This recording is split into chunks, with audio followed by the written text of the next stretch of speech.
adversity, bring it. The struggle, I welcome it. Snooze on life, never there. I am Dave Regina, and this is the No Snooze Podcast. Come on.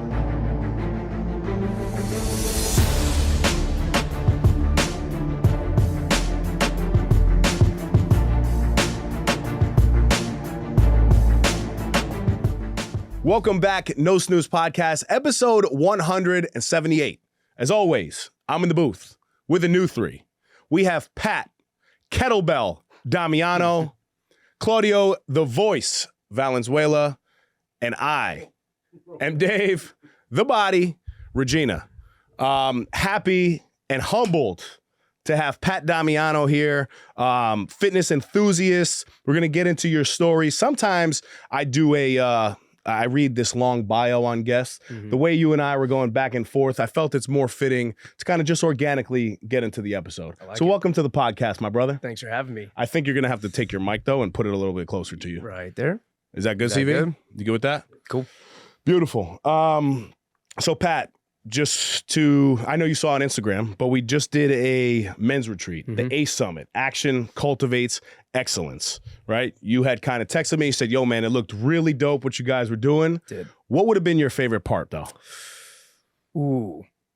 Honestly, just like in situations like that, I just like the cohesive, just banter. Right. Like, you said the networking, just kind of shooting the shit with the guys, I guess. The brotherhood. The brotherhood, yeah. I think that would just be kind of cool to just be in an environment like that, like-minded people that are kind of on the same wavelength as you and just talking to them the entire weekend. Yeah, man. It really was a transformative experience. And all the men that were involved, man, kudos to you guys for being involved in the first ever ACE Summit. And I kind of locked Pat in for the next one to come lead a kettlebell workout for everybody. So we can get excited about that. Yes, sir. I'm there. Tell me when. So the No Snooze Podcast has basically morphed into this beast of where we take ordinary people and we tell what I like to call their extraordinary stories, right? You happen to have a big platform on Instagram, which is great, but to me, that's not really why you're here. I want to encourage, and I know you as well, everybody to basically step into this space where they find passion and purpose in their story. One of your gifts is service through fitness. So I want to start there. I'd be remiss if we didn't. How did you get into the fitness space?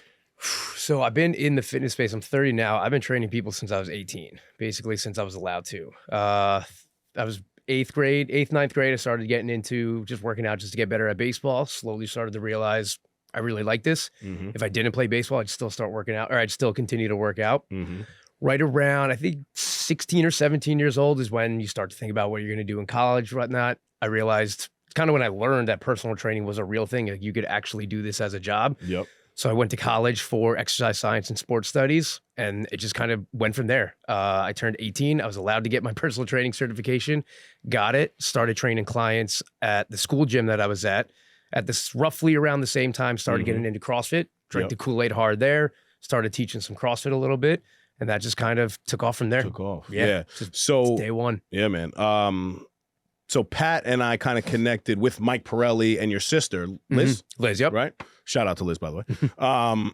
Is she doing well? Yeah, she's doing good. She just had a kid. Wow, congratulations. 6-7 months ago. Okay. Yeah, July. So I'm an uncle for the first time. Congratulations. It's the coolest shit ever. Yeah, so we had connected years ago prior to COVID, kind of when we first started. Your platform was nowhere near what it is today. What were the things that you did to get the platform you have now, over 200,000 on Instagram? And also shout out to my cousin, Jake Dworkis, who loves what Pat Damiano does. I believe he just brought your program, and I was talking to him saying, I'm having Pat on, and he was like, wow, he's a really cool dude. So shout out to Jake, man. So yeah, what were the steps that you took kind of to get this platform to where it is? So I'll say this, it wasn't necessarily intentional. I've always been posting on social media, whether it was training advice, just, hey, this is what I did today for my workout. I've always been doing stuff for a while in terms of posting my fitness. And I've dabbled in different areas of like trying to, different styles of training, trying to preach about that. And I kind of just always like, this is what I'm doing at the time. And that's what I would post. And then I started to try and make it a little bit more of a business as my following started to grow a tiny bit. We're talking like, 10, 12,000.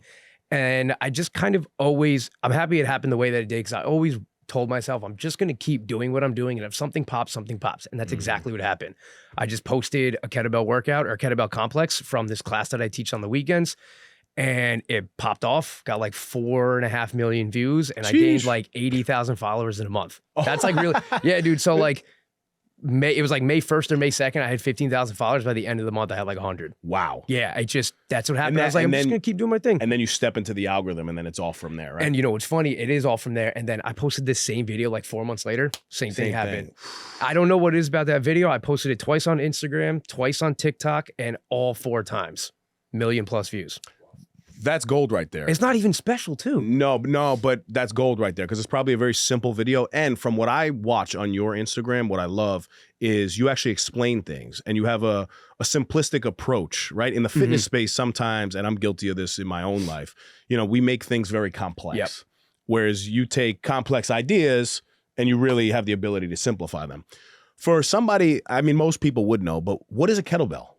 A kettlebell is a cannonball with a handle on it, basically. A cannonball with a handle on it. That's shit. it. I mean, think about it. Take the handle off. What's it look like? Right. Looks like a cannonball. That's it. Wow. That's it. It's super simple. And it's basically like, what's the difference between that and a dumbbell? Dumbbell. So obviously the shape, but then what ends up happening with the kettlebell is because it's the majority of the weight is a little farther away from where your hand is. Okay. You get to be a little bit more dynamic with it. Okay. Right. So the example I try and use sometimes is like if you take a shot put, right, that little ball, and you had to throw it. Yep. Versus I think it's the hammer throw, where it's like you have a handle, a chain, and a ball. Which one can you throw farther? You spin around. Yeah, you can throw. you're right. Exactly. Yep. So you just get a little bit more dynamic aspect to it. And then a lot of times, just with the way the kettlebell is shaped, when you're doing something like a press or a squat with it, since all the weight isn't in just the center of your hand, it's a little bit off-centered, you get a little bit more core stability doing something like a press, a squat, a lunge, a split squat, and things along those lines. And then on top of it, you get a little bit, it's better for dynamic exercise, or at least makes more sense to do dynamic exercise. Very cool. So we were talking a little bit off air, and I shared with you some of the NASM, National Academy of Sports Medicine certifications that I have. And, I have a couple group fitness instructor certifications, some nutrition certifications. I did training for a very long time. I did it all through even high school, right? Before I even had a certification, I was training people. Yeah, I was a motivator, a leader always, my whole life. And I had this ability to kind of get people going with my voice. And then I would do, just learn along the way with the workouts. So I did that. And then all through college is kind of how I also made money on the side doing personal trainings. Had fitness boot camps outside in parks. So I've done a lot. Then I also worked with athletes, specifically in the sport of basketball, football, lacrosse, and baseball. Love it. But I found that as this was becoming my career, over a period of time, I loved what I did, but I quickly started to lose focus in myself, right? I started losing the passion, I guess, for me working out. Whereas there was one week I was like, I don't even think I worked out this week. How do you stay in the game, not only mentally, but physically for yourself? Because when you're pouring into everybody's cup, good trainers have the ability, and you do this very well, you're pouring into your clients. You're the reason why they're there. They're coming, they're investing in you. So you have to be on your A game all the freaking time. How the hell do you stay motivated to still find time for you? So it's a great question. I love it. And it's kind of where my overarching philosophy on fitness came from, which is just do whatever the hell you like to do. So I've gone through, if you could search back on my Instagram, I've gone through multiple different phases of fitness. Kettlebells are like the hot one right now, and they've been sticking for a while. But just in general I have I'm not glued to anything that I'm currently doing in that moment in terms of fitness. If I wake up and I feel like doing a kettlebell only workout, I'm going to do it. If the next day I feel like not touching a kettlebell and doing bis and tris, I'm going to do it. I'm not married to a program, and then sometimes that isn't necessarily the greatest for results, which is okay because I've been working out for 17 years. I know I'm going to work hard. No matter what I'm doing, I'm going to try at it and try hard, because at the end of the day, that's what matters the most is just consistency and trying hard in your workouts. So that's where my philosophy came from, is kind of that, is I just have to enjoy what I'm doing. I'm surrounded by fitness 24/7. It's my job. I eat, breathe, and sleep it. It's all over my social media. I'm always taking in fitness. So when it's time for me to do my fitness, I have to enjoy it, and it has to be pretty simple and like idiot proof. Right. Whatever, like I don't come up with my workouts a lot of times until 10 minutes before my workout. I'm like, I don't know what I feel like doing today. And then as soon as it's my time, I'm like, all right, here's what we're going to do. And it's, maybe not the most scientific thing, and that's okay. I don't really care, but that's how I keep myself going, is I just have to do what I feel like doing that day. And really, I think that's what everybody should be doing, because that's how I've been able to stay consistent for 17 years. It's just, what do I feel like doing? That's what I'm going to do today. I'm going to do it hard, and it might be all over the place, and sometimes a little bit more structured than others because I go through phases. But at the end of the day, if I don't want to do it that day, I'm not doing it. I like that answer, man. Do you mentioned a plan, like even 10 minutes before, is it imperative and I guess critical to you that you have a plan, whether it's a day before or a minute before you actually work out? Cause I think a lot of people go into the gym and they just kind of just go. Yeah. And then like, well, I'll figure it out. And then like, if you want to go to the chest, I don't know, a cable machine or something and it's taken, you're like, well, what do I do now? Yeah. Do you always have a plan before you work out? I don't necessarily have a plan, but I have a general blueprint. Okay. Right. So I'll use this as an example. Let's say I'm going to do 4 exercises. I'm going to do a push, pull, leg, and core exercise, right? For example, that's my blueprint. What I'm going to do for those exercises, I might decide like right before I start my workout. So let's say you're someone, I tend to work out alone and have access to whatever I want, so it works out. But let's say you're going to do bench press for your push workout or for your push exercise. Bench press is taken. Cool. Just go do a different one. So you're not like, shit, what do I do now? So I like to have that overall blueprint. And I do think that is important because I have some sort of concept of what I'm going to do for that day, but I have no problem pivoting and kind of changing what I'm going to do if I feel like doing something different or if something's taken or whatever it might be. So I have that overall blueprint is kind of what I like to use as the term, and not necessarily like a fully structured plan, because I like switching it up a little bit. Yep. Our audience is very diverse, right? So I think a lot of the men here that are listening to us, whether you're in the car, you're in the gym right now, they have a good concept of kettlebells and the benefits of kettlebells and functional strength. Are kettlebells safe, and are they good for women? And should women be utilizing them? Yes. First things first, they are definitely safe. People like to demonize things they don't necessarily understand, right? If you only know bodybuilding, everything is super slow and controlled. You see somebody swinging a kettlebell, that's momentum. You're not supposed to do that. You're going to hurt yourself. Or somebody never touched a kettlebell swing. They do a kettlebell swing, and then their quote unquote back hurts. Their back's just sore. They probably have never done anything like that. It's the same way my biceps would be sore if I did bicep curls right now. So they're most certainly safe. They're definitely slightly more complex than bicep curls, bench press, and things like that. They're a little bit more linear.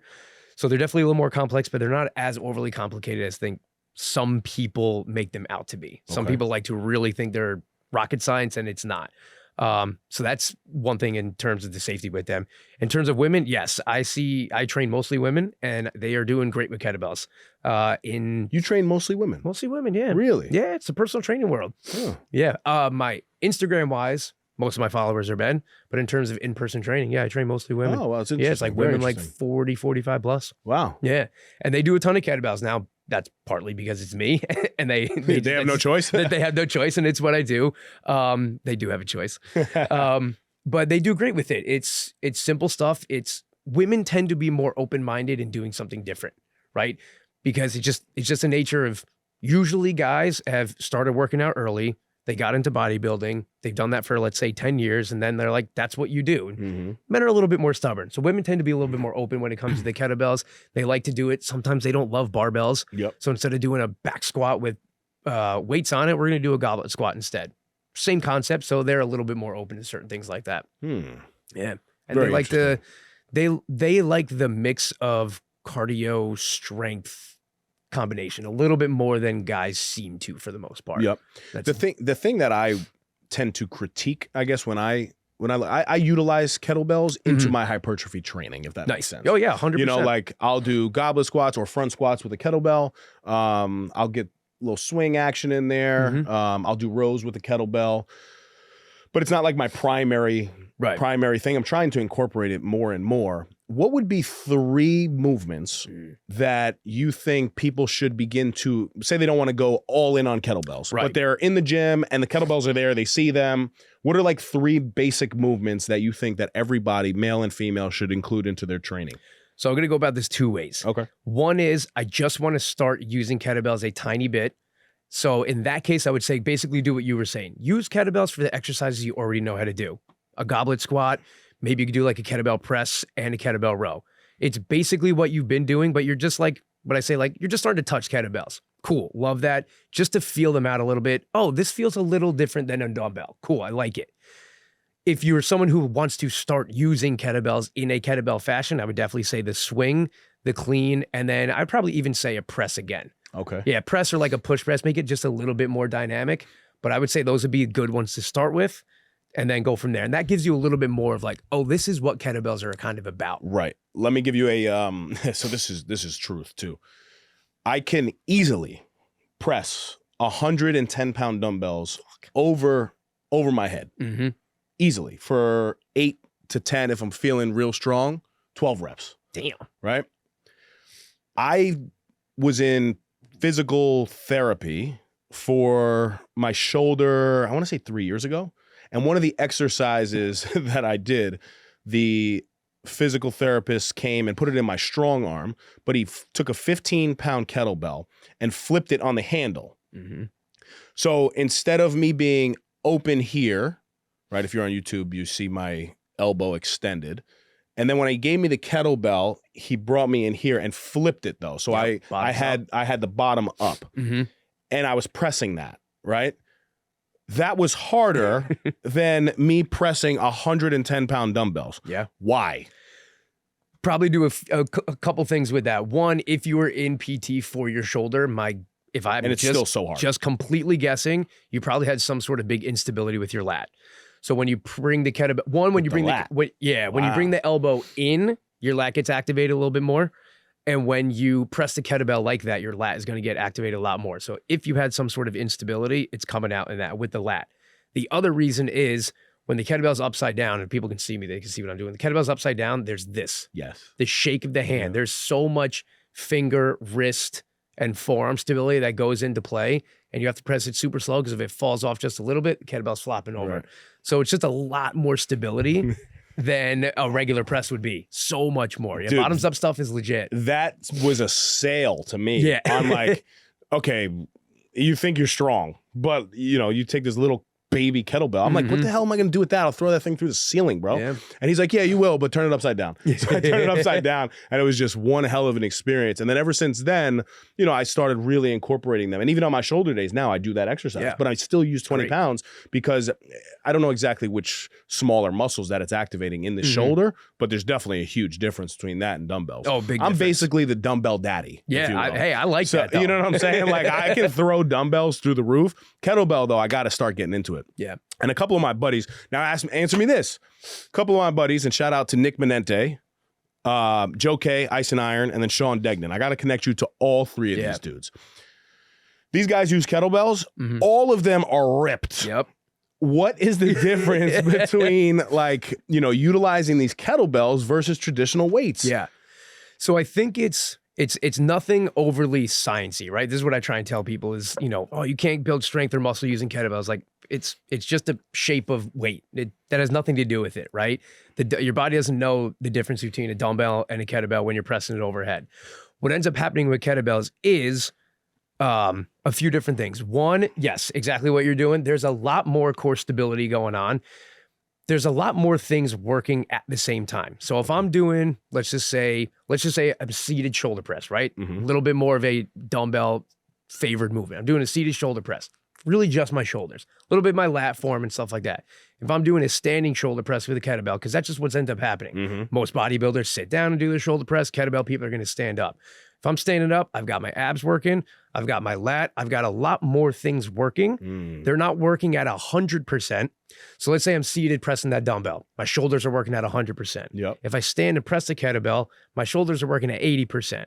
But so is my lat. So is my oblique. So are my hips. So is my lower back. So I end up filling a lot more cups, not all the way, Mm-hmm. but they're starting to get a little bit more in them, all of those cups, if that makes sense. Yeah, for sure. And then what that allows me to do is I can do the same thing tomorrow because my shoulders aren't destroyed, right? You do shoulders and then don't touch shoulders for 5 days. 5 days. Yeah.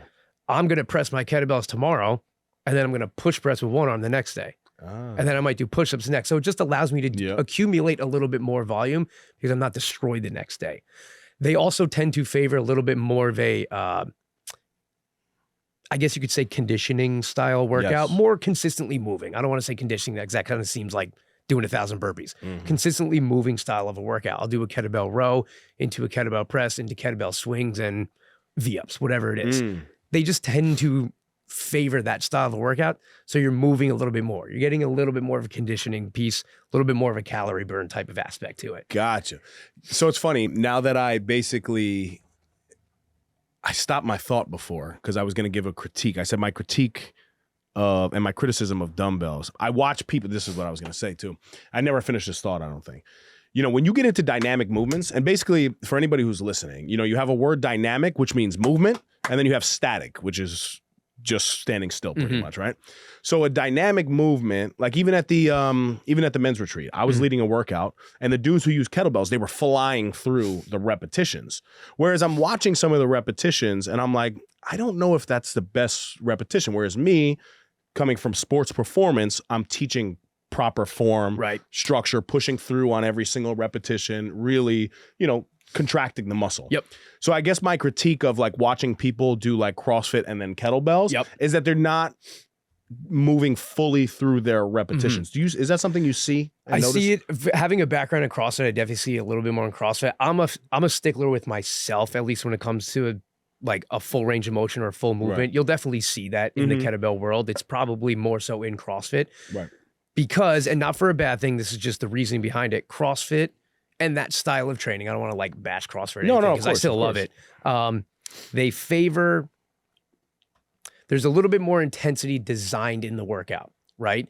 So here's the way I explain it to people is 100% perfect form isn't necessarily all the time, depending on the goal. If you want to get stronger and maybe be able to do box jumps and burpees and jump rope and all that stuff, perfect form isn't going to be there all of the time because the goal isn't muscle growth. Because and you could use it in a bodybuilding example too. If you wanted to squat and every single squat you did was 100% textbook perfect, you probably couldn't go that heavy. So you're not going to gain that strength. You know, if your knee caves in a tiny bit, not the end of the world. So that allows you to go a little bit heavier. Now there's levels to it, right? We can't be a complete disaster, but I forget the word that it's like the hierarchy of, I forget how CrossFit explained it because I was a CrossFit trainer for a little while. They say something like there's allowed to be a slight deviation in form if it increases the intensity. And again, there's levels to it all. You can't be a disaster. But if you did all of your work, if you did all your work, if you did all of your workouts super slow, there'd be no intensity. Which if you're trying to build muscle, is great. If I'm trying to do 5 sets of 20 kettlebell swings and 10 burpees, maybe they're not all perfect, but my intensity is really high because that's what I'm going for. Okay, that makes sense. Are you looking to elevate your brand with captivating visuals and immersive sound? Look no further than the home of the No Snooze podcast, Kai Visions Productions, your go-to destination for cutting-edge audio and video production. At Kai Visions, we don't just create content, we create experiences that leave a lasting impact. From podcasts, YouTube variety shows, sleek corporate videos, to attention-grabbing promotional campaigns, our team of experts is dedicated to turning your vision into reality. Choose Kai Visions for a production experience like no other. It's time to make your brand known. Contact us today at kaivisions@gmail.com or find us on Instagram at Kai Visions. Kai Visions Productions, where audio-visual excellence meets innovation. Now, back to the epi. All right, I'm sure we'll come back to fitness, but I wanna learn a little bit more about PD. About PD, the big kettlebell, if you will. So something I like to, I guess, talk about, and it's a little bit of a vulnerability thing, but nothing crazy. We've identified some gifts, right? Yeah. I do this exercise called gifts and gaps, Okay. where, I identify my strengths, and I do this with myself. I identify my strengths. I have the ability to encourage and inspire people. I'm a very disciplined guy, but then I also have what I call gaps. Areas of my life where I want to get better. Yeah. Right. In my relationships specifically, I want to practice a little more patience. Right. I find myself at times becoming, irritated over very little things that really don't matter. So that's something that I'm working on. In business, my ability to be present throughout a very long day, at the end of the day, kind of wears off. So I'm really trying to work on that mental resilience of like going into my last meeting with the same intention that I'm going into the first one. For you, we've kind of already talked about some of the gifts. Where do you want to get better as a man in terms of the gaps? Definitely what you were saying, getting too frustrated over things that really aren't that big a deal. That's definitely something I struggle with my entire life. I'm definitely a lot better at it, and kind of just stepping back and kind of like taking a breath for a second, realizing like it's not that big of a deal. The old, if it doesn't matter in 5 minutes or something, like there's some saying where it's like, if it's not going to matter in 5 years, don't spend more than 5 minutes on it. Yes. So that's something I try and do. Something I'm trying to be a little bit better with is doing the things that I need to do that I'm not good at or don't really enjoy in terms of business. Okay. Right. So long story short, I'm pretty sure I have a variation of ADHD. Right. And what I've learned about that is it's not a lack of attention. It's a lack of not wanting to do things you don't want to do, right? It's more of a dopamine thing. So when I teach a class with 30 people, I'm on fire. When you tell me to go open up my QuickBooks and do some of my accounting, I haven't opened it in 8 weeks, right? So it's stuff like that where I know is going to make my business way more complete and way more whole. And, there's a line to it. You do want to do the things that you're good at and get you on fire, but you have to do the things that aren't going to be the most fun or the most engaging. And those would definitely be the two main things for me. Yeah. Not snapping, not getting frustrated, when I'm kind of doing something, whether it's my wife or whatever it is, it's like I shouldn't give it that much mental energy because it's not that big a deal, and kind of honing in on the things I really don't want to do that I know are going to take me to the next level. No, I love that. And through this weekend, man, at this ACE Summit, we identified like 3 pillars, which basically has become the ACE framework. ORTs, which is outdoor resilience training, which is meant to challenge you physically. Yeah. Then we have what's called VBDs, vulnerability breakthrough developments, which is meant to be an active service where you're serving another individual by being emotionally available. And as men, that's like the most uncomfortable thing in the world. Super. And then we have ELTs, which was the expert-led trainings where we bring in the Joe Girardis, the Diamandi Lingos to really learn. So we have challenge, learn, and serve, right? In your life, do you find that being, I guess, how are you of service to others besides fitness? So it could be in your relationships or somewhere else. And then what do you do on a personal level to learn? Obviously, I know about the ORT piece. You challenge yourself every day through fitness. So the other two would be, how do you learn every day and how do you serve? So learning is an interesting thing because as I've gotten more involved, like more of my business has been on social media, I've had to pull back on social media as a consumer and I'm just on it all day long. So when it comes to Instagram and TikTok, I try really hard not to just doom scroll because I just want to post, leave, interact with people, or else I'm going to spend all day there. So if I want to learn something, if I want to go a little bit more in depth on a specific topic, I'll actually go to YouTube and try and just like put the blinders on and learn about that topic. But primarily most of my learning comes through reading. Okay. That's a habit I picked up 6 or 7 years ago now, and thank God I did. Reading's been really good for me, both fiction and nonfiction, just learning a ton through that. And then I'll throw on a podcast if there's like a specific person I want to listen to, a specific topic, but I'm so wired all day long. I'm listening to music all day long because I'm in a gym. I'm talking to people. When it comes to like maybe doing stuff for myself or wanting to learn, I need it to be like kind of quiet and just like read. That's kind of what works best for me. Gotcha. And then what about like acts of service? Service, this is an interesting one. I think I kind of learned about myself recently, and I kind of put it in the note that I sent to you. Is I like to, obviously I serve just kind of like with what I do in work, just teaching people fitness and stuff like that. But I just like to teach and help in general. I really do. I think fitness is just my way of doing that, or my vehicle of teaching and helping. You know, if I'm having a conversation with somebody about whether it's why can't they sleep, you know, so just aside from the fitness, why can't my clients sleep? Why are they stressed out? What are they eating? Which all kind of goes together, but I'm primarily focused on fitness just in terms of while I'm in my job. But those extra conversations, you know, talking to my boys about stressed out at work, stressed out in a relationship, you know, whatever it might be. If I'm talking with someone at jiu-jitsu who's brand new, I have no business teaching jiu-jitsu, but I like to help somebody if they're brand new. So I feel like that's kind of how I like to serve. And, you know, you said it a little bit too, is trying to be a little bit more emotionally open with like my core group of guy friends. Cause it's not normal. thing. No, it's not at all. It's really not. And I remember there was a post I saw a really long time ago. It was like, you need these 5 types of friends in your life. I forget exactly what they were, but one of them was like, you need a friend who's going to like just text you like, yo, you good? The way the guy described it, he's like, how's your heart today? I don't care about anything. It's like, are you good? I was like, fuck, like, I don't do that. Nobody does that to me. It's like that's not a thing. So that's something I want to do a little bit more. No, for sure. And thank you for sharing that, man. Yeah. You know, how long you been married? November 22, what was that, like 15 months, 16? Nice. Yeah, Awesome. roughly a year and a half. So it has to be challenging on your wife. What's your wife's name? Cody. Shout out to Cody. She'll listen. It has to be, she better listen. It has to be challenging for Cody as a partner to, you know, have her husband and partner spending these long hours in the gym and obviously away from home. How instrumental has she been to, you know, the growth and support of your career? Yeah, I say it all the time, she really is my biggest fan, and like genuinely my biggest fan. She's always rooting for me in everything that I do, and she just wants to see me be successful and wants to see people see me because she thinks I have a lot to offer, which I think I do.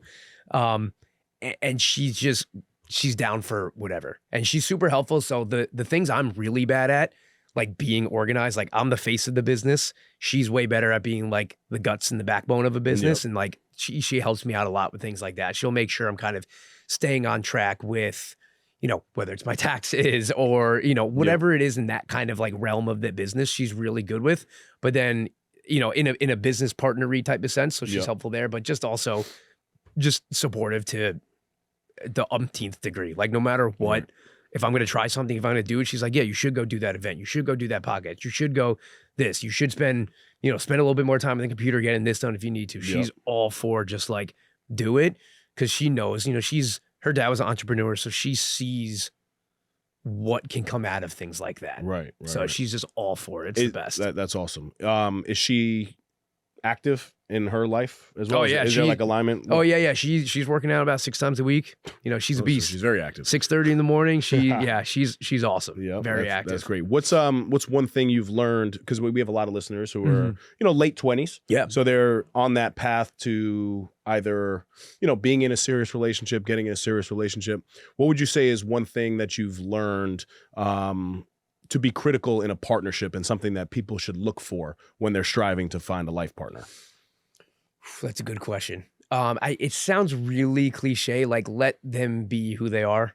I know it sounds like you can't change them, but like you can't. I don't think so. It's maybe a cliche statement, but for the question I asked, I don't think I've ever heard that answer. Okay. Yeah, because she jokingly says it. She's like, I am who I am. Anytime she does something, I'm like, what the? Because she's super OCD and I'm super ADHD. So like complete opposites, right? And as cliche it is, opposites attract. But that also, things are going to come up where you butt heads. We don't agree on how to do everything, obviously, right? Because our brains work very differently. And it's not, you can't change them because that's not the point of the relationship. You wouldn't be with them if you wanted to change them. You can't change them.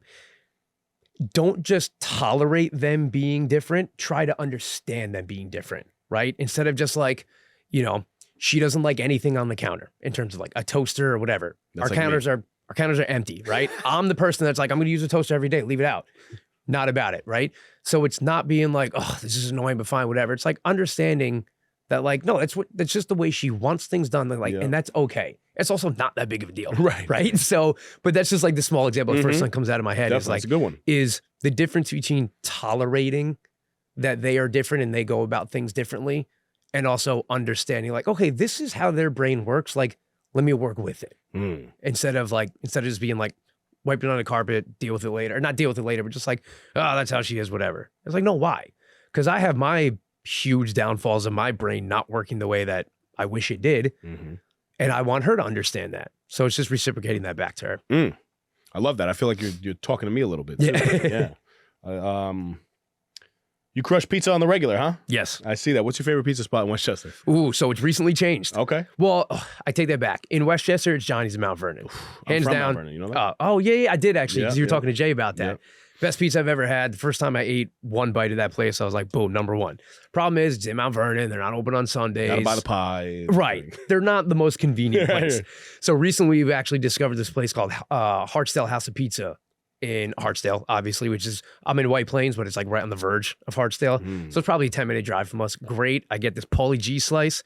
It's a square thin slice. Not thin, but it's not Sicilian thick. Yep. Okay. So it's like square slice, little pepperoni cups. So they're like curved up. They throw a bunch of hot honey and garlic on it.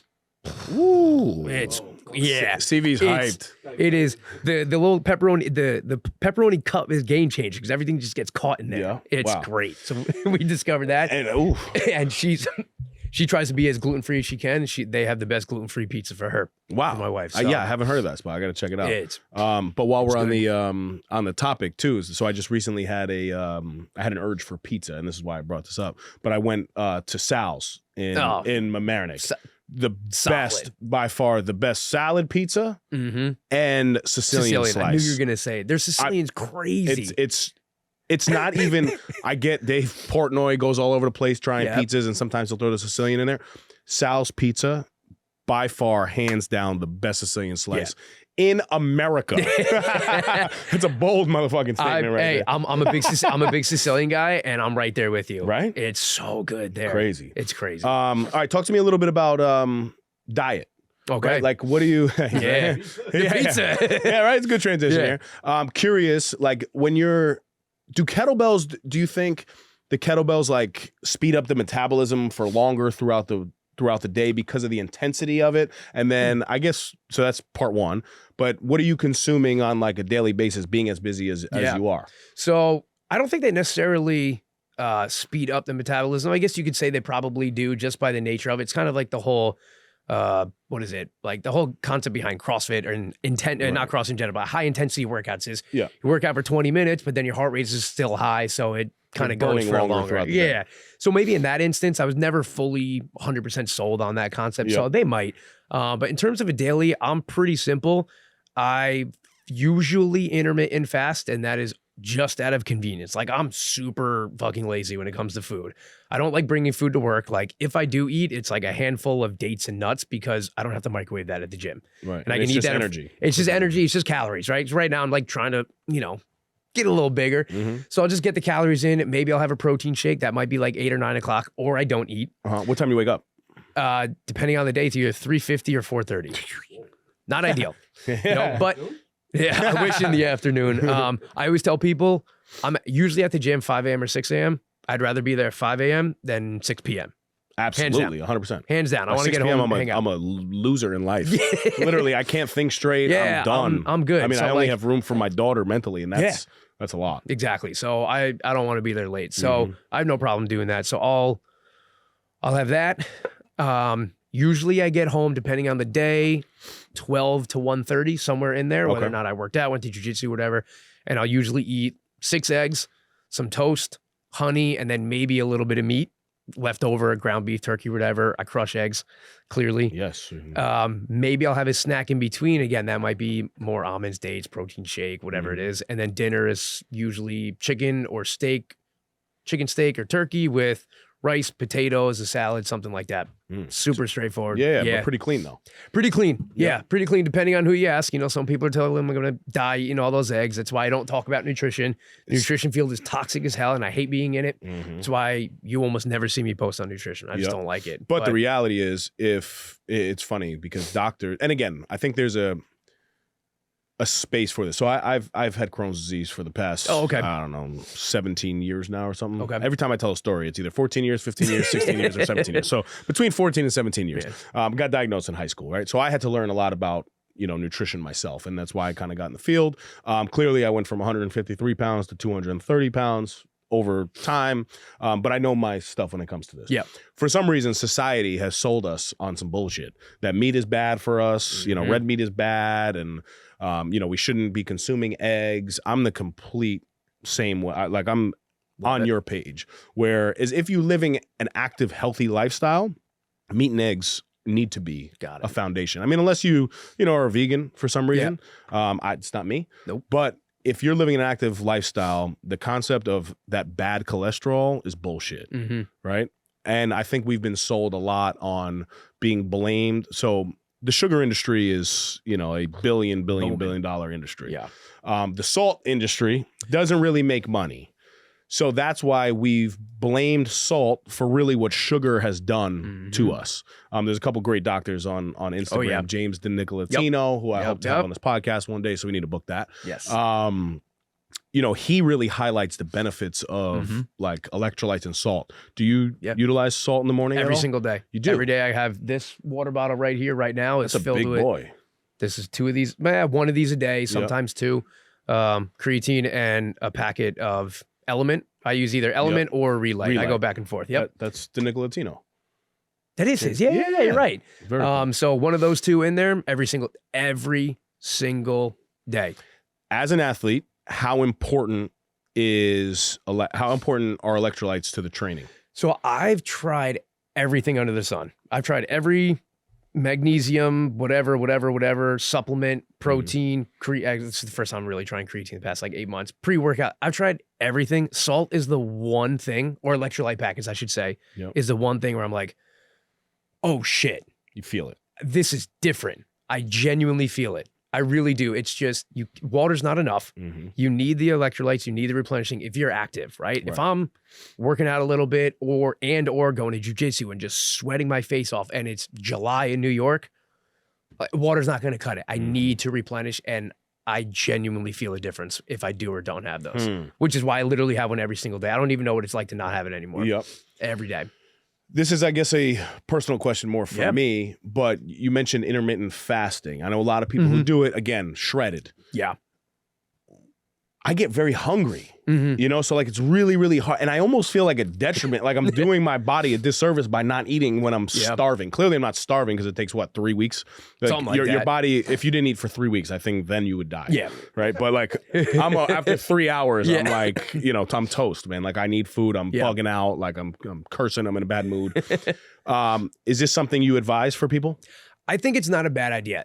With everything I say, try it. And what's your intermittent fast look like? I used to be extremely religious with it. It was basically I'd start eating at 12 and finish at 8 p.m. So is that 16-8?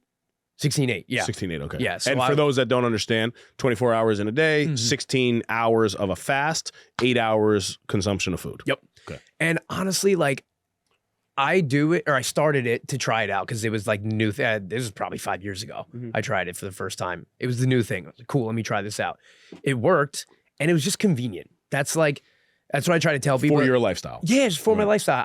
If I wake up at 4, I don't feel like making breakfast at 4 o'clock in the morning. Can you have coffee? Yeah, black coffee. Okay. So black coffee, yeah, because you can't have any calories. Gotcha. So black coffee and salt. Okay. So you're good. So I would wake up at 4. So I don't feel like making breakfast. So I stopped doing that. And then I'm at the gym all day. If I have clients at 5, 6, 7, 8, 9, 10, 11, I can't like go next door and get a sandwich and come back. Right. I don't like eating in front of my clients anyway.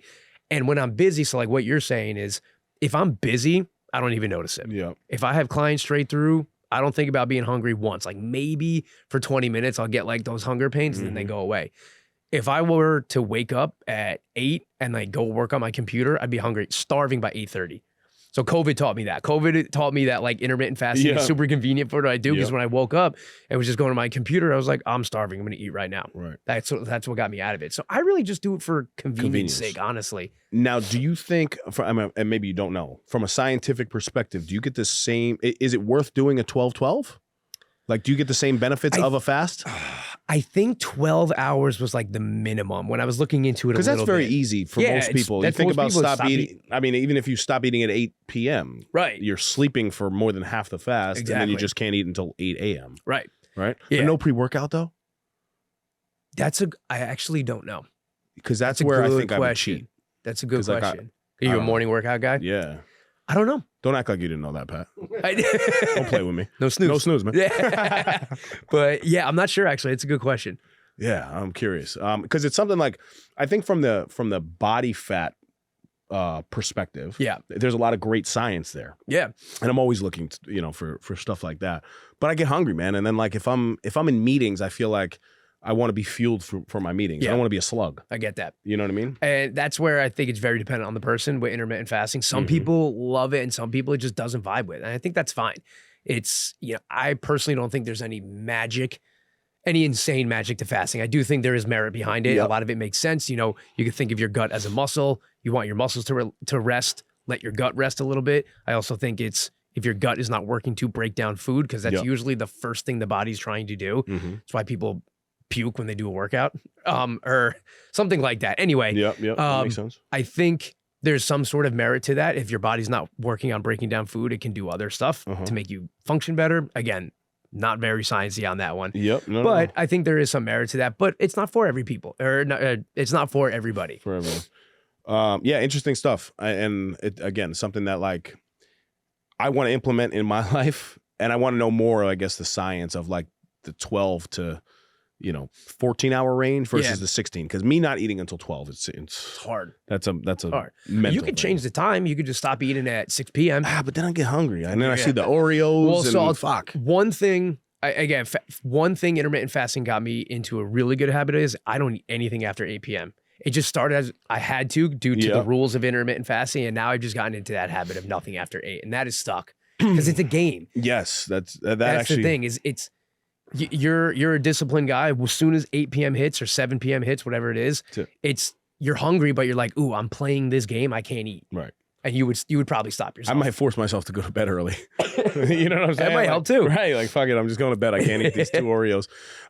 So we had Christian Palmer, who runs Relentless Nutrition and Fitness. Okay. He came and he spoke to the men at the Action Cultivates Excellence retreat about hormone optimization and just men's health in general. And he has this 3-2-1 rule, right? And this was very profound. And we're going to have him on the podcast. He'll speak on this. But the gist of it was 3 hours before bed, you should actually have your last meal.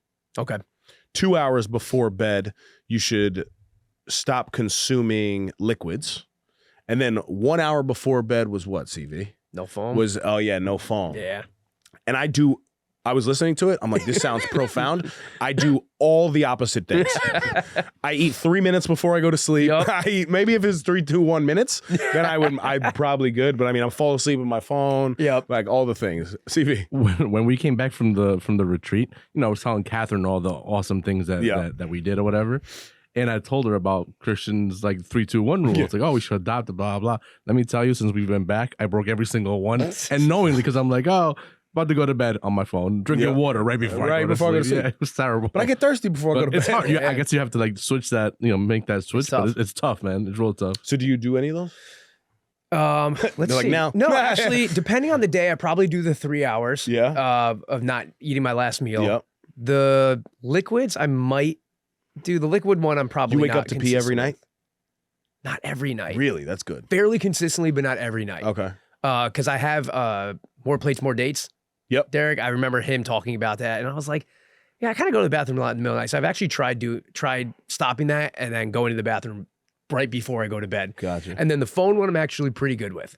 So I set a timer. Again, it's social media is so much of my life. I try not to let it control my life. Yep. I set a more of a mental timer. I'm not allowed to look at Instagram. I can look at my phone, but Instagram is the one that like gets everything going, or social media per se. I'm not allowed to look at social media after 8 p.m. or before 8 a.m. And a lot of times it's longer than 8 a.m. if I'm with clients, because I like to be checking Instagram when I'm with them. Right. I kind of intermittent fast my social media, and I have to. That's great. Intermittent fast to social media. Something that I've recently done is I actually set the timer on Instagram, and I actually set it for an hour. It's good.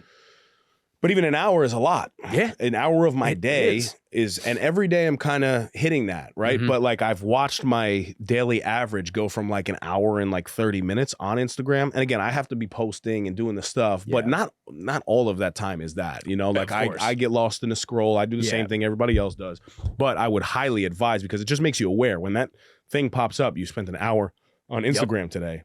As soon as that happens, I get off, whether it's 12 o'clock or it's 10 o'clock at night. That's good. Yeah, just a little tip for people. How's your sleep?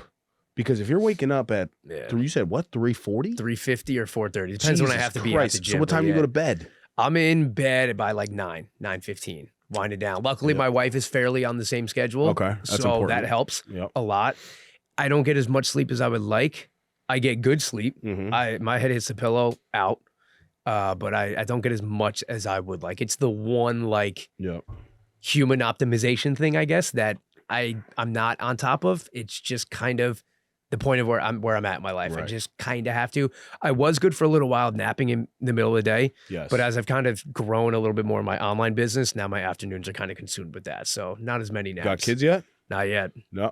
Good luck to you, my brother. The one thing I can say with kids, like I could lay down on this floor right now, fall asleep for 10 minutes and wake me up and I'm good. I'm fired up. You're good. Okay. So I'm hoping that that's like a skill I've got.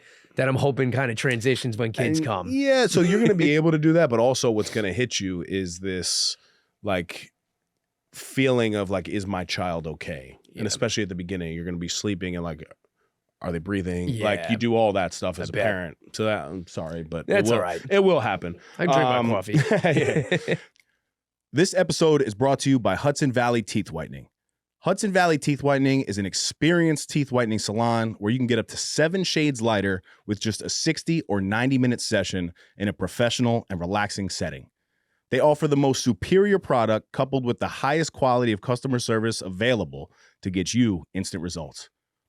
Whether you have an important event to attend, such as a wedding, birthday, anniversary, interview, or you are just unhappy with the color of your teeth, this LED light technology helps whiten your teeth fast and easy. At Hudson Valley Teeth Whitening, they understand how important your smile is to you. And speaking from personal experience, you'll be guided by highly efficient staff in a relaxing environment to reach your desired shade. Let them know you're a friend of Dave's from the No Snooze podcast and connect with them at hudsonvalleyteethwhitening.com or on Instagram at HV Teeth Whitening. Now, back to the epi. Talk to me a little bit about adversity in your life. Are there any adverse moments that like you reflect on consistently that, really empower you, in your life that you can kind of I will say this. I've definitely been fortunate enough to not face an insane amount of adversity. And I know that I'm very lucky and very fortunate in that aspect. One of the things that I'm sure you've struggled with a little bit of imposter syndrome as well. Yes. One of the things that has helped me get through that and be like, no, you know what? You fucking worked for this. Like you've put it in. Cause sometimes knowing I didn't have some like, oh, my business went to zero and I had to build it back up was COVID, right? So obviously COVID for the fitness industry was a mess. I was on Zoom all day long. At the time I was training a lot of kids. So I used to do that in the past as well. I started doing Zoom classes with kids. I had like 30 kids on Zoom 3 times a week, reaching out to all their parents. I was banging those out. I was standing in my parents' backyard with my tripod up, just training my clients because they were fortunate. I was fortunate enough to be able to continue to train them. And then that was March 2020. I started to get the feeling around July, August, like, okay, people are starting to be more comfortable in person again, but gyms probably aren't going to open for a little bit while longer. So I was training some people out of my parents' garage, like this much space. I had a couple dumbbells, kettlebells, just making it happen. Kids doing sprints in the streets, whole lot of stuff. August, me and my now wife at the time, girlfriend, decided to move in together. So we were looking for a place that had a garage. Found a 2-car garage that was gutted, put down gym flooring, Craigslist, Facebook Marketplace. I went fucking crazy trying to buy fitness equipment. I don't know if you tried to buy fitness equipment in 2020. Yeah, it was wild. Fucking disaster. And everything was 4 times as expensive as it should be. I had this makeshift garage with rusty barbells and used bumper plates and shitty kettlebells, whatever. I put it together and I was banging out sessions. Wow. So that was one thing where I was like, you know what? There are a lot of trainers that just like collect unemployment, do my thing. Maybe I'll like throw together some body weight workout plan and try and sell it. I was like, I did it in COVID. I was grinding. And at the time I was training a lot of kids. Kids had nothing else to do. No sports. School was a mess. They weren't they couldn't go to gyms. They had nothing else to do but come to me. So I was crushing sessions out of my garage It was freezing in the winter. We had a little tiny space heater. Yep. Like I did it in that time. And that I look back, I'm like, you know what? Give yourself some credit sometimes. Hell yeah. And what I can say too, that's when I really started following you. Okay. You know, so I really caught onto your content. It was during COVID. And I was like, wow, this motherfucker's getting after it. Yeah. Yeah. And now that you say that, there were a lot of kid athletes at that time. That was a smart. Big part really of my smart. business. It was part of my business at the time. And I love it's my favorite. I love training kids. I do. Do you still do it now or not as much? I don't do it strictly business purposes. Mhm. I love it. It's the most fun training kids. It's just not the best business model. Yep. They come once a week. They got to cancel because they have a test tomorrow. Then they're gone for 6 months because hockey started. Unfortunately, it's just not the best. I always say, like, I was 4th or 5th on the totem pole of importance. Friends, sports, school, all that stuff kind of came before. So like you get pushed to the side, which is fine. I get it. 100%. You know, so it's just. And that's something you can always come back to if you want. I hope I do. Yep. I hope I build things enough to the point where I can come back to it because I really get fired up doing that. That's Yeah. my favorite shit. That's awesome. Training kids. What are you striving to build in your life, man? Where do you see yourself? I don't know. You know, I'm just kind of I'm very willing to pivot and change things. I've done it a ton. So that's why I don't actually know. I feel myself on a more path now. I do want, and I think it will happen at some point, that I want my name to be like, if somebody says kettlebell in Idaho, they're like, oh, that guy Pat. That's my goal. I do want that. Well, whether you have that in New York. You know that. I'll take it. I'm telling you, you have that in New York. That's good to hear. No. Just even through conversations that I have. Cool. You know, when a kettlebell is mentioned, your name is right next to the kettlebell, which is a crazy thing to think about. Yeah. And it's like, dude, it hasn't been that long. No. That's what's like, my page blew up in May. It hasn't been a year. So I'm starting to get the realization of how powerful this stuff can be. And then in 5 years, it's, you know, I'm that guy, but it's not just like, I want to be one of the best or the best kettlebell coach, not just the guy on Instagram who uses them. Right. Like, no, this guy taught me how to use them. And now I'm working out in a way that Yep. I might not normally do, or I hated working out, or I couldn't work out because I have kids, but I have 3 kettlebells in my living room so I can get a 30-minute workout in. I want that to be kind of what I'm building, you know, and with some of the more unconventional stuff, you probably see me do maces and clothes, but like, I want that to be synonymous and then go from there. There's something more than just fitness for me, but I don't know what it is yet. There's something more. Are you tapping into that voice that's in your head? Like, do you have a voice there that's kind of telling you that? Yeah, I do. There's a voice that tells me like, it's more than just kettlebell swings and push-ups. Than just telling people, hey, go do that. And it's more than that. I don't know what it is. There's some sort of, like I was telling you before, I really genuinely like to help people. I think it's why I like training kids, because that was me when I was 14. Right. I don't know what to do. Yeah. Let me show you. And like, you know, look what this can become. Watch I was 13 evolution. and started working out. Now I'm here. So I think there's something there. I don't know the realm. Fitness is definitely my vehicle and my preferred vehicle of teaching and helping now.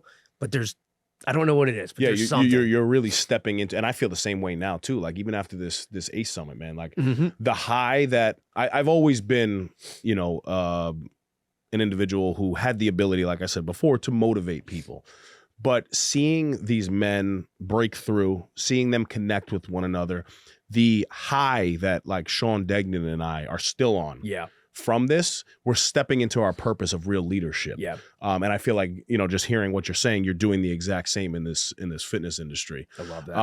Kettlebells, I think they're super efficient too. Like you posted something that I thought was so great. It was like 30-minute, like maybe if you only have 30 minutes, you were like, pick 3 or 4 things, you know, whether it was one push, one pull, one core exercise, and what was the one lower body exercise and one lower body. Can you talk us through that? And like, if you're on a schedule of just, you know, 20 to 30 minutes, kind of your philosophy, the Pat Damiano approach to working out. Yeah, it goes into like my other overarching side of fitness where it's like, it's really not that complicated. Like I promise it's not. I know people have made it out to be. It's not. Like pick one, you have one kettlebell, pick a push, pull, leg, and core exercise, presses, rows, sit-ups, and a goblet squat.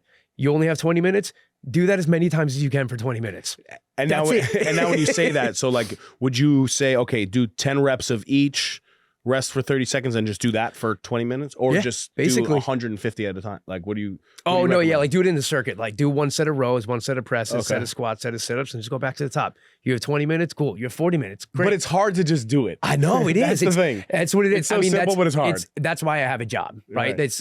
I know fitness is so simple. I'll be the first person to tell you, like, I shouldn't have a job, right? People should be able to work on their own, but I get it. They can't because life, complications, whatever. Yeah. That's where I come into play to be like, no, I promise you it is that simple. Like, just move for 30 minutes, 35. How much time do you have? Pick 4 exercises. Which 4? What are your favorite 4 exercises? Just do them. That's it. Just do it. You need 1 kettlebell too, and that's where they are so efficient, right? Because yes, you can do that with some other things, but the kettlebells just allow that a little bit more. I do a lot of kettlebells and body weight stuff. Yeah. You don't need to warm up for that long. Right. If I was going to back squat heavy, I got to warm up for a while. So that's where they come into play. It's just so simple. Like just do it. Just Nike it. Just do it. I know. And look, I completely understand. It's easier said than done. I have my days where I'm like, no, fuck that. Yeah. I'm not doing that today. Yeah. I get it. But it is, that's what I want people to understand. It is that simple. You can do it from your house. 30 minutes is enough if that's all you got. Are you going to go to the Olympics? No. Right. But it's better than nothing. Yeah. And if you like to do it and it keeps you doing it, do it. What's your take on running? I recently have been warming up with a mile. I don't like Nice. running. I hate it. Yeah. So now every day I run a mile Mhm. and then I do nickels and dimes, pull-ups, push-ups to warm up. Beautiful. I do that every day. What's your take on running? And are you interested? Like, are you a runner? I've gone through running spurts. You know, I read David Goggins' book. It was like, fuck it. You're like, I'm fucking running. That's exactly what I'm gonna happened. break my So, legs doing it. Yeah. I think it's great. I truly do believe we are supposed to run as human beings. I think that is, you know, the whole like, oh, we're meant to do this exercise. I'm pretty sure walking and running are the only ones we're actually built to do. That's a deep rabbit hole I could go down. Anyway, I think we are supposed to. I think running technique is what hurts people. I think running on sidewalks and cement and crappy shoes is what hurts people. I think running is great. I do think if you told me go lose 10 pounds, I'm going to go run. It's the best thing to do, I think, in terms of that. I also just think the ability to run is something everybody should have. So I think it's great. I think it could definitely be a little bit more aggressive on certain people's bodies, depending on how big they are, how they're doing it, and so on and so forth. But overall, I think running is awesome. And I'm sure I'll run a marathon at some point in my life. Really? It's just the way I am. I'll go through bold a phase statement, where I'm brother. like, screw it, let's do it. I got to Ugh. check it off the box at least once. It might be in 15 years. And I might walk to the finish line. Yeah. But, you know, But maybe I'll I'm do sure it. at some point Yeah. I'll want to do it. But right now, I don't run it. So I would say 80%, if not 90% of our listeners are into fitness. Yeah. But you definitely have the individuals who are no snoozers in business and as parents, but Mhm. their physical fitness is something that they really, really struggle with. Yep. To somebody who has not been able to get started, or maybe you lost 10 pounds and then you gained 20 pounds and you keep going down that, you know, well, I do other things in my life. The fitness isn't that important. Mhm. To you and your expertise, Yep. what do you tell that person? So everybody knows fitness is important. If they don't think it is, they're lying to themselves. They know it is, right? Being a professional bodybuilder might not be that important to them, but doing some sort of fitness and eating right, everybody knows they should be doing that. So it's how do we get them to do that? No one's going to sit here and be like, I don't need to work out. You know you should. But they act like But deep down, they know. Everybody knows. It's the same way everybody knows what to eat. I need to lose weight. What should I eat? Chicken fingers? No, like, come on. Anyway, so everybody knows they should. So at the end of the day, it's finding out, what do you like to do? I don't care if you hate kettlebells, that's great. I have clients that hate kettlebells. No problem. Find something that you like to do. You might not touch any weights. You might go box 3 times a week. You might do a Peloton 4 times a week. I don't care what it is. You have to find something that you like to do. And that might mean trying a lot of different things. Try something and don't listen to anybody on social media or anybody that says, this is what you need to do. There are people who do Pilates that are in great shape, yoga, boxing, kettlebells, bodybuilding, runners. There's in all different facets people that are in great shape. And the only thing is they do it consistently, and they do it consistently because they like it. It's the only thing that matters. The only reason I am where I am is not because of kettlebells or dumbbells or barbells. It's because of 17 years of consistently doing it. Same thing with you. That's all it is. And the only reason I've done it for 17 years is because I've liked to do it. So I found different things. There are times where I liked running. So that's what I did. Times where I liked jujitsu. So I did that 5 times a week and so on. You have to like it. It's the only way you're going to stay consistent. So if you don't like it, try something else. That's it. That's my whole thing is if you don't like bodybuilding, try kettlebells. You might fucking love them. That happened to me, right? You might hate them. That's fine. Go back to bodybuilding or try boxing or jiu-jitsu, anything, whatever it is. Just try something. Yeah, I think you're spot on with that too. But I do think everyone knows that deep down, like, 100%. And even I was talking to a really good friend of mine, actually a relative, and he extremely out of shape. Yeah, you know, and goes overweight, kind of just fluctuates back and forth. And he was actually like, he was telling me anybody who's overweight that tells you that, oh yeah, I want to be the big fat girl or the big fat guy is fucking lying to you. Like the Fat Joe when Fat Joe was cool, or the big pun and that like, he's like, nobody really wants this. Yeah. And I guess that's hard to understand. But even like me when I was skinny, you know, first of all, I still battled the body dysmorphia of it. It's so important to find something to do. And I don't know if everybody really likes fitness, but like, are you really not trying to live? That's how I think people need to look at it. Are you really trying to shorten your life? Because there's scientific evidence and proof of you being physically fit and getting to a place where, you know, you have, because people will say, well, I'm overweight, but my pulse is on point, my heart rate is good, my blood pressure. Okay, now maybe, but you need to find something to be doing. And then once you do that, how important though is now incorporating, because at first you said you may not need to touch weights.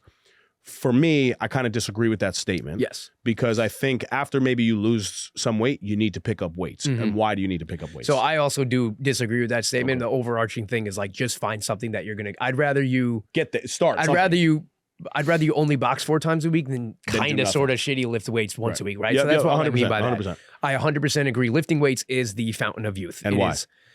Because lifting weights is what increases the quality of life. And when I say quality of life, I mean just your ability to do stuff, right? It's what makes your bones dense. It's what makes your muscles able to do things as simple as walking up the stairs or picking up a grandkid. Stay on that with the bone density, right? Yeah. So a lot of us do not realize, and a lot of us can relate. I watched my grandfather. He was a very large man and like had a really good presence. Everybody in my family always compares me to my grandfather, right? Which I'm humbled by. When that man died, he was the smallest, shriveled up thing ever. And it was because he let his health go. Yeah. And your bones become extremely brittle. So when you become older and you fall down the stairs, you're going to break a hip.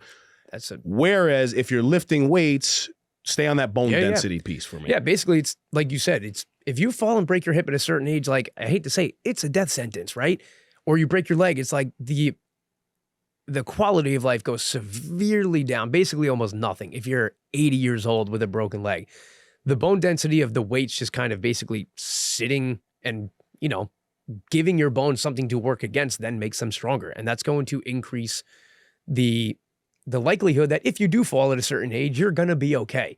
You know, I actually heard a good quote once, and this is related to jiu-jitsu, or maybe it's technically judo. It was like, you know, an older guy's getting thrown a bunch, right? That's what happens. You get thrown down on the ground. Aren't you concerned about that? If you're older and you're going to hurt something, it goes, cool, there's 2 65-year-old men. One does jiu-jitsu or judo and the other doesn't. If one gets thrown onto the ground because he fell off the stairs, which one's probably more equipped to handle it? Judo. Right. So that's what it is. It's building the resilience against impact. So that's what lifting weights does for our bones, essentially. Yeah. And that's what's so important, because that's how a lot of older people end up in a really bad place, because they're already struggling to move and then something just cuts that out completely. You know, I think this is the takeaway of this episode. Like, everything we've talked about is phenomenal stuff, but a lot of us now, our parents, you know, if we're in our 30s and you're in your 40s or even you're in your 20s, you know, your parents are now 50, 60, 70 years old, right? So the takeaway to this episode, honestly, is you need to share this message with them and how important it is, because you can start now. If you're 65 years old, if you're 70 years old, you starting to just, you know, curl these 5-pound dumbbells, right? Press these 5-pound dumbbells. One of the most, the thing that I love the most about my job, I walk into a gym, and CV knows this.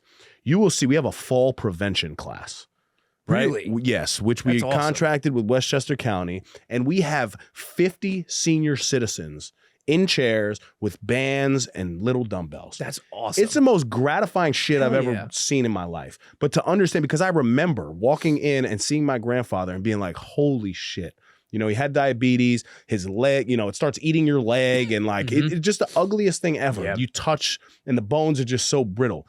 Weights will prevent that from happening. Don't let that go over your head. Yeah.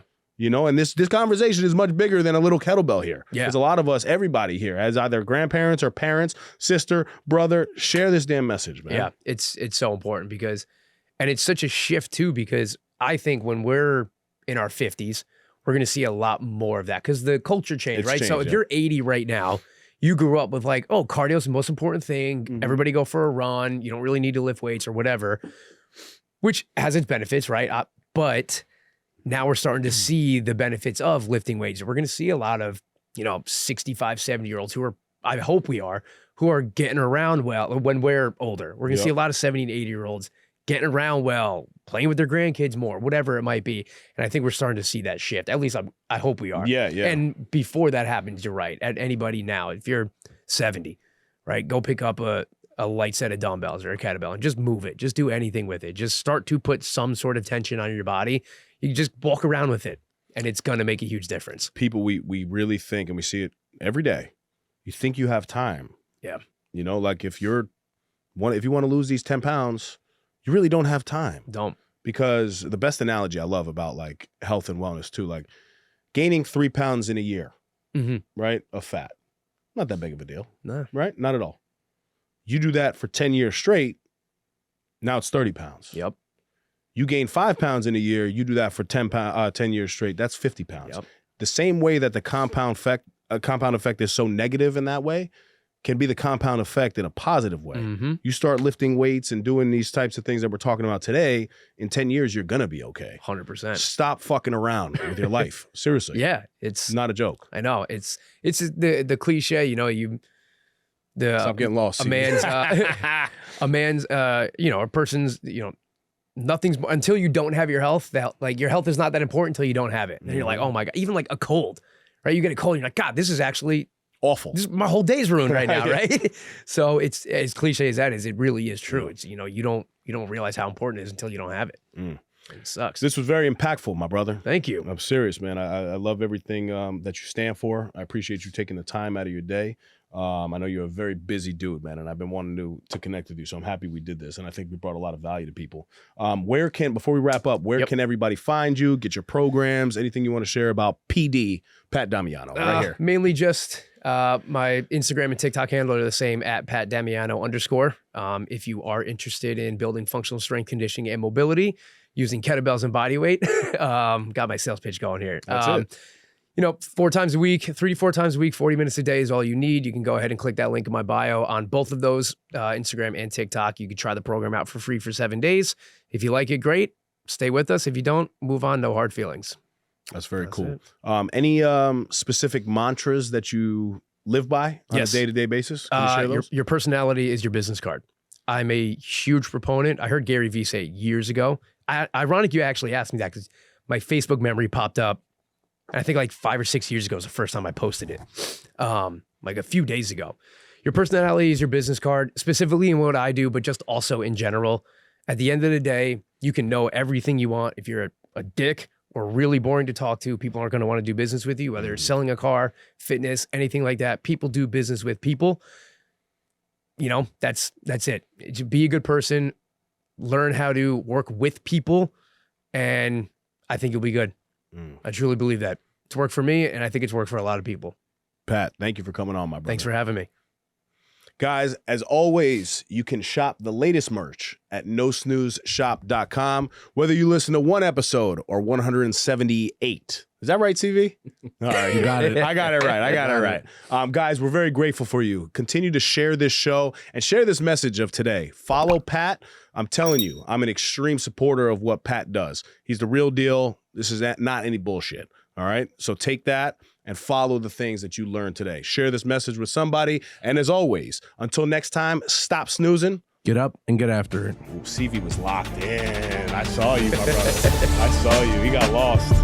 Thank you guys for tuning in. That's another Epi in the books. You can follow us on Instagram Snooze Podcast and leave us a 5-star review wherever you listen to us. Subscribe to our YouTube channel, No Snooze. Shop the latest merch at nosnoozeshop.com. Come on.